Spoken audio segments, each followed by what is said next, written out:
Welcome to Fractional Frequency, our take on talent, people trends, and the reality of building up businesses in an economy that keeps rewriting the rules. I'm Amy Crook, founder of STRATIVIS. And I'm Erin Totis, Managing Director of Talent Delivery, which basically means I live in the universe of finding the right people to make an impact for our clients fast.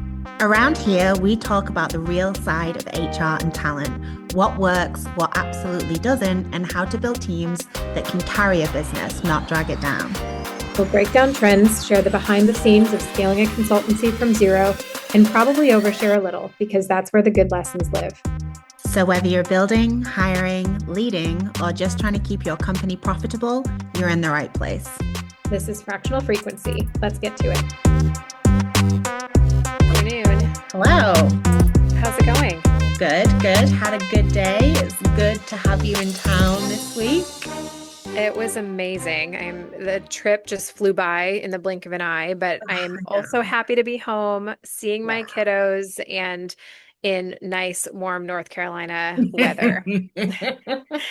Yeah, But it yeah, was fair. it was so cool as we were just chatting, I think on Wednesday, about our values. And Yeah. it sort of occurred to us that we hadn't really talked a lot about that publicly. They're on our website and all that stuff, right? But we haven't sat down to really share where they came from. And I think that matters. And so I'm super excited to take some time and chat a little bit about that so that we can share it with our connections, our customers, our followers. Yeah, totally. And the thing I think I love the most about our values beyond what they are, which we're going to get into, of course, is how we built them.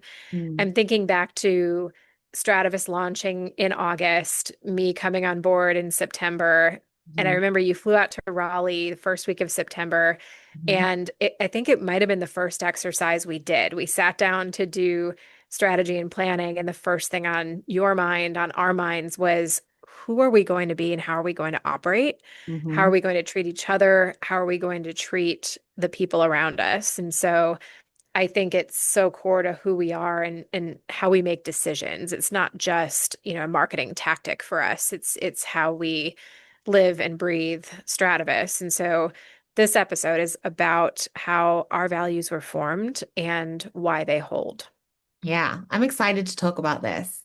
Um, I think both of us have, a ton of experience in, corporate America. So we saw firsthand what happens when businesses either are in high growth mode or markets are shifting and the people systems just can't support what the business needs. And who pays the price? Well, everyone. Um, Hmm. so the gap that I guess I felt like, and you agreed that we could fill, was that we have the experience in growing companies and companies that are going through shifts or changes, um, making those decisions while still keeping the people experience in mind. Um, because we've all seen it where, leaders who are well-intentioned, but they get overwhelmed and they just don't know what step to take next, or HR being super reactive instead of strategic. Um, it's it's never a good thing for your business to treat the people implications of decisions as an afterthought because it's so damaging to engagement and productivity, which ultimately, yeah, impacts everyone. And then of course, talent decisions being rushed, unclear, misaligned with goals, and then, people are running in one direction and then it's all changed to run in another. These uh these patterns have a real impact. I wonder, Erin, like for you, like is there things that you've specifically observed, like when these people systems or leadership don't take people into consideration? Of course. I mean, I'm there are so many examples flooding my mind Mhm. right now of, Yeah. what I think most people, the word that would come to mind is like toxic Mm. environments. And if you really sort of peel back the layers on what you feel like is a toxic environment, I think a lot of times it comes down to leadership, sort of operating in a way where they're not thinking about those implications. And maybe I'll tell one story just to sort of illustrate where my mind is going.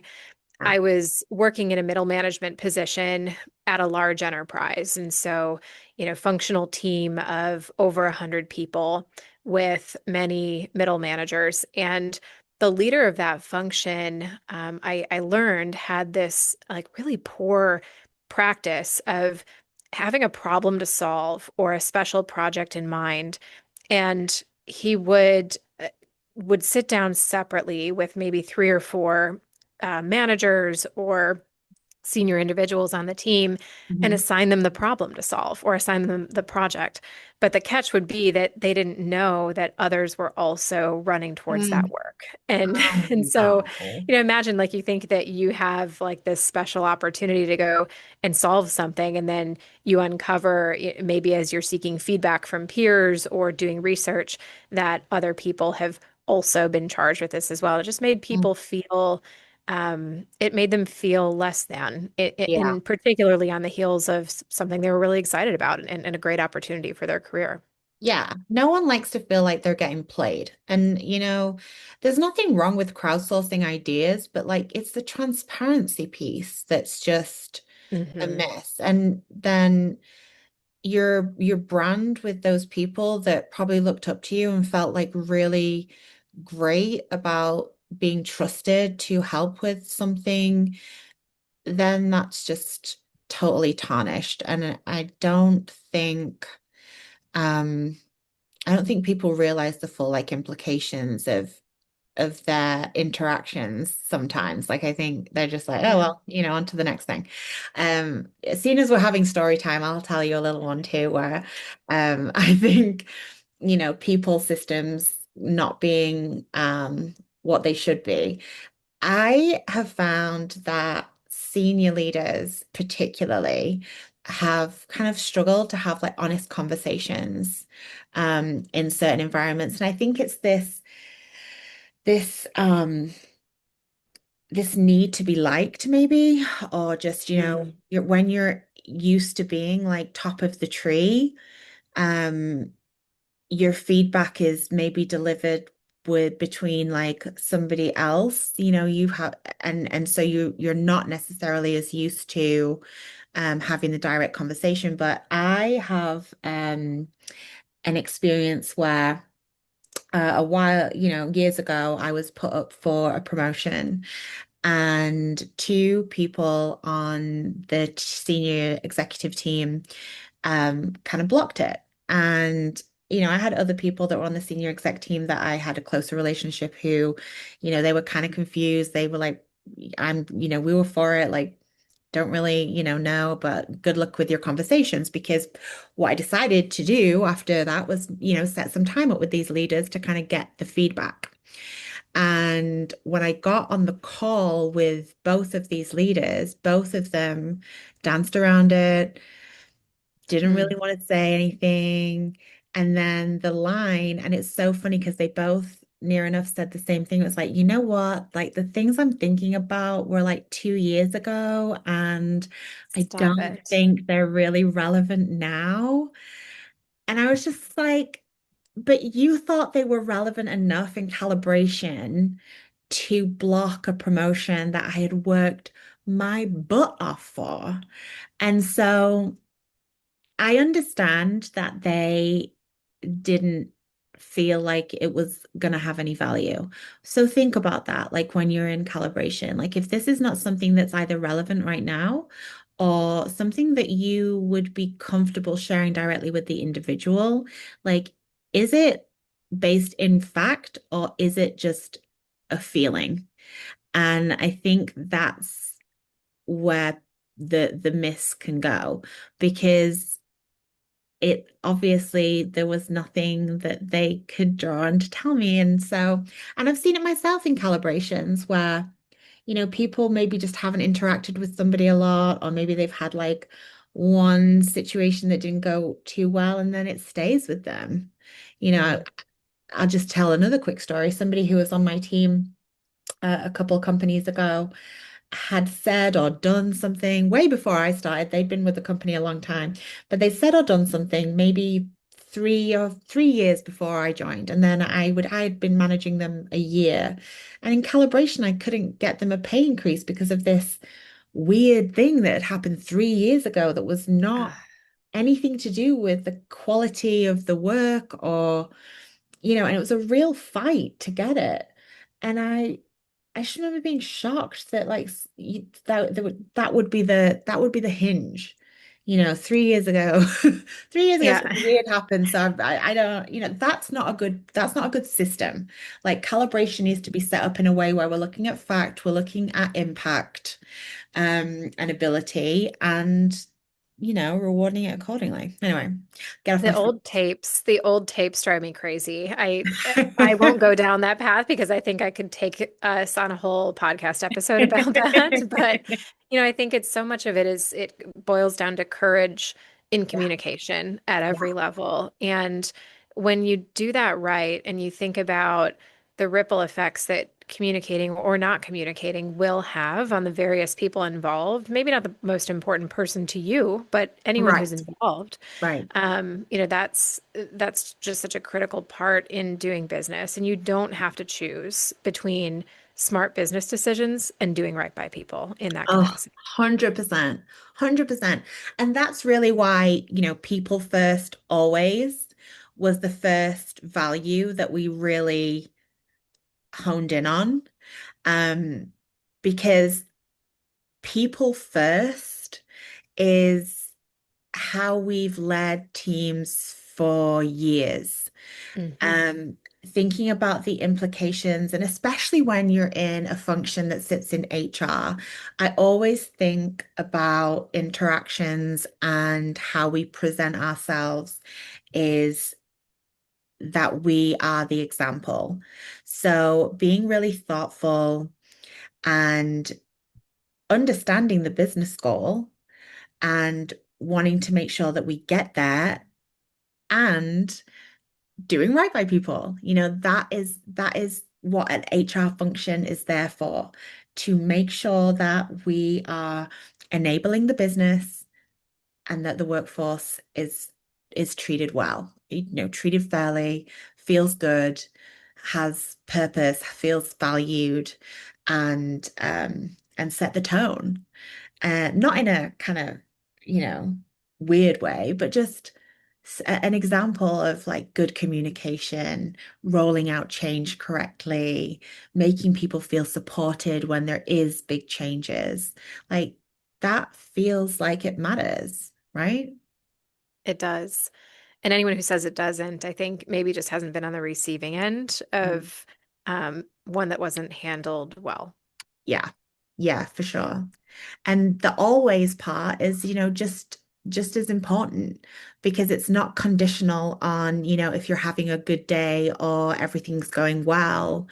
It's even more important to be considerate of who you're communicating with, what the message is, how you make a decision when it's hard. Hmm.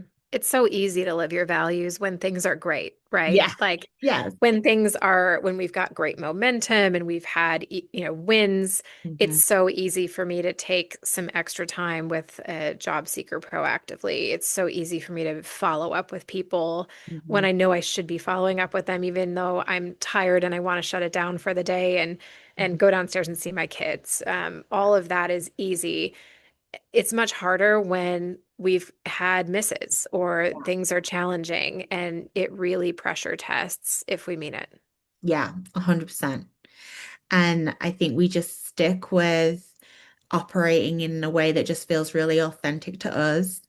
Um, I've definitely been in situations where there's been, you know, bad news coming because as like good news does travel fast, but bad news travels faster.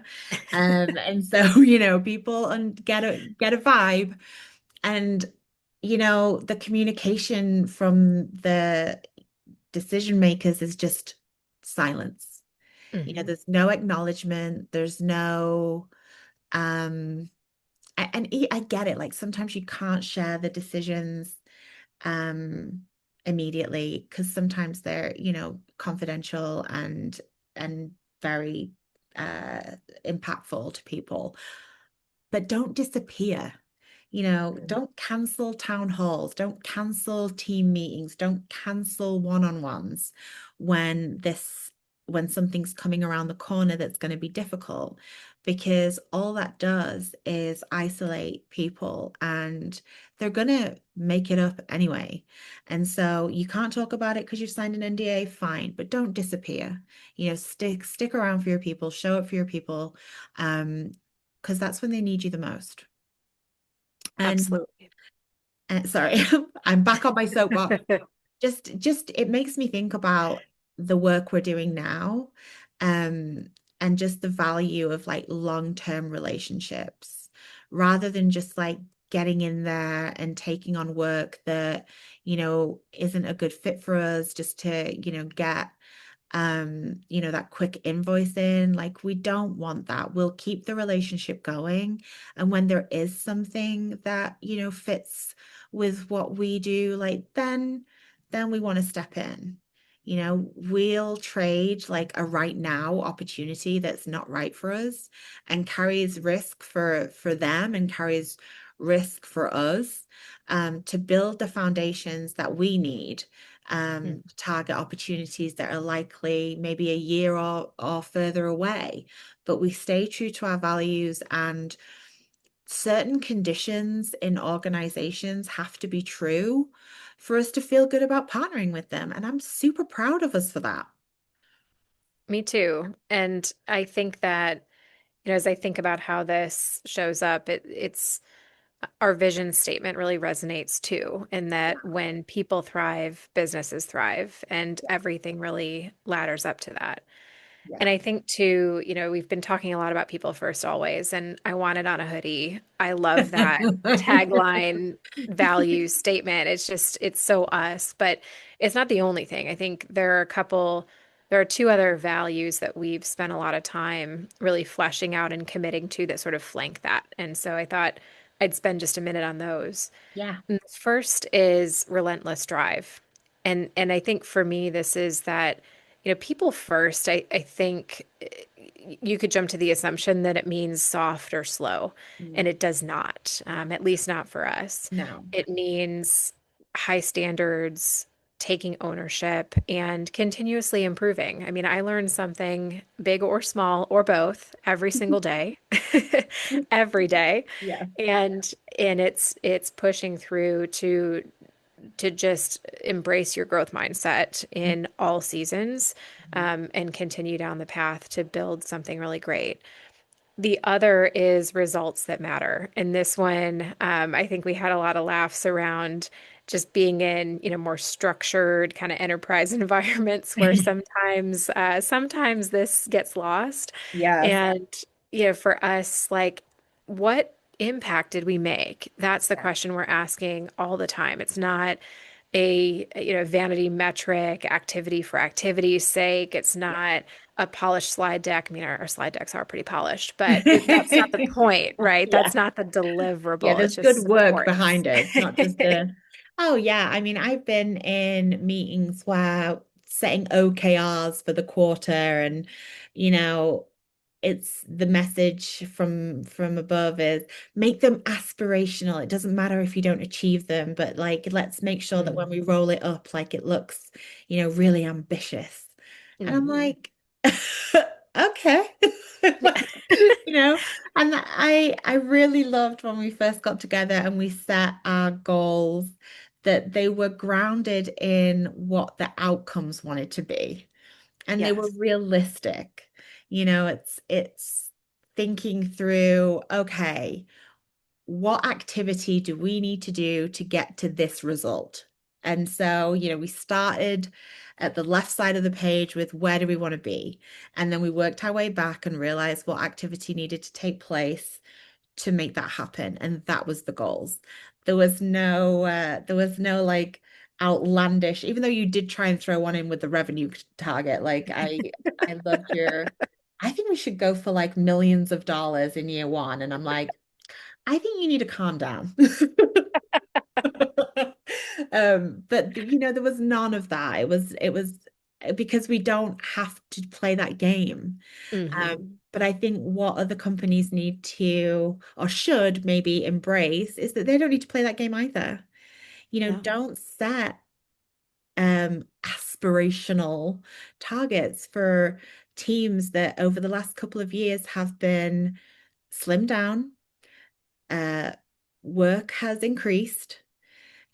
Budgets haven't necessarily been there for, you know, high bonuses and reward systems. So keep that in mind, you know, when you're setting your goals and think about the implications on your team because what looks really great in a slide deck also needs to translate into impact and outcome for the business and for your people to feel good about what they contribute towards those goals. Hmm. And so I guess it makes me think about like how our values show up in our work, you know, in how we operate as as Stratavis. And you know, I think about like the support that I've provided for the clients over the last 6 months. A lot of it has been that I want to help give them steady ground. I want to help give them a foundation of knowledge so that when challenges arise, they are better equipped to deal with them. You know, I don't want to go in there and just band-aid a situation so that, you know, I go in, fix it, okay, you're done, see you. I want to help enable people to have that foundational knowledge and expertise that when difficult situations arise, they have this like internal playbook of what those core things you need to think about. Um, as they're dealing with the challenge that and so they can deal with it independently. Um, and I think the way that we approach you know, our thought leadership work in terms of, you know, the things that we share, this podcast, you know, we want to talk about real experiences, real things that have happened, not just the theoretical because that's where, you know, the lessons are is Yeah. in the real challenges that we faced and how we've overcome them. And, you know, the guests that we've had on are coming on and have had on, like they have the same real world experience. And so, you know, I think that's a couple of ways that our values show up. I don't know, what about for you?